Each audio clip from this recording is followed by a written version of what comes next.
now eagerly, now furiously, and always, as it seems, unsuccessfully, tried to adapt itself to the maddening misfit of its patched and ancient garments. And always in these books, as one draws nearer to the heart of the matter, there comes a disconcerting evasion. It was the fantastic convention of the time that a writer should not touch upon religion. To do so was to rouse the jealous fury of the great multitude of professional religious teachers. It was permitted to state the discord, but it was forbidden to glance at any possible reconciliation. Religion was the privilege of the pulpit. It was not only from the novels that religion was omitted. It was ignored by the newspapers. It was pedantically disregarded in the discussion of business questions. It played a trivial and apologetic part in public affairs. And this was done not out of contempt, but respect. The hold of the old religious organizations upon men's respect was still enormous, so enormous that there seemed to be a quality of irreverence in applying religion to the developments of every day. This strange suspension of religion lasted over into the beginnings of the New Age. It was a clear vision of Marcus Karenin, much more than any other contemporary influence, which brought it back into the texture of human life. He saw religion without hallucinations, without superstitious reverence, as a common thing necessary as food and air, as land and energy to the life of man and the well-being of the Republic. He saw that indeed it had already percolated away from the temples and hierarchies and symbols in which men had sought to imprison it, and that it was already at work anonymously and obscurely in the universal acceptance of the greater state. He gave it clearer expression, rephrased it to the lights and perspectives of the new dawn.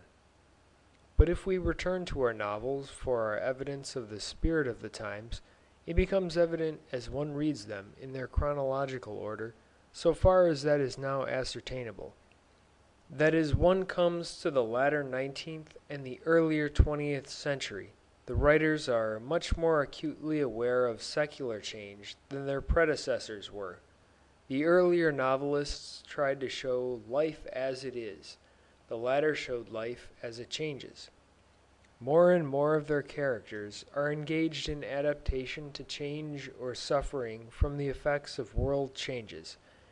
And as we come up to the time of the last wars, this newer conception of the everyday life as a reaction to an accelerated development is continually more manifest. Barnet's book, which has served us so well, is frankly a picture of the world coming about like a ship that sails into the wind. Our later novelists give a vast gallery of individual conflicts, in which old habits and customs, limited ideas, ungenerous temperaments, and innate obsessions, are pitted against this great opening out of life that has happened to us. They tell us of the feelings of old people who have been wrenched away from familiar surroundings, and how they have had to make peace with uncomfortable comforts and conveniences that are still strange to them. They give us the discord between the opening egotisms of youth and the ill-defined limitations of a changing social life. They tell of the universal struggle of jealousy to capture and cripple our souls, of romantic failures and tragical misconceptions of the trend of the world, of the spirit of adventure, and the urgency of curiosity, and how these serve the universal drift. And all their stories lead in the end either to happiness missed or happiness won, to disaster or salvation. The clearer their vision and the subtler their art, the more certainly do these novels tell of the possibility of salvation for all the world. For any road in life leads to religion for those upon it who will follow it far enough. It would have seemed a strange thing to the men of the former time that it should be an open question, as it is today, whether the world is wholly Christian or not Christian at all. But assuredly we have the Spirit, and as surely have we left many temporary forms behind. Christianity was the first expression of world religion, the first complete repudiation of tribalism and war and disputation. That it fell presently into the ways of more ancient rituals cannot alter that.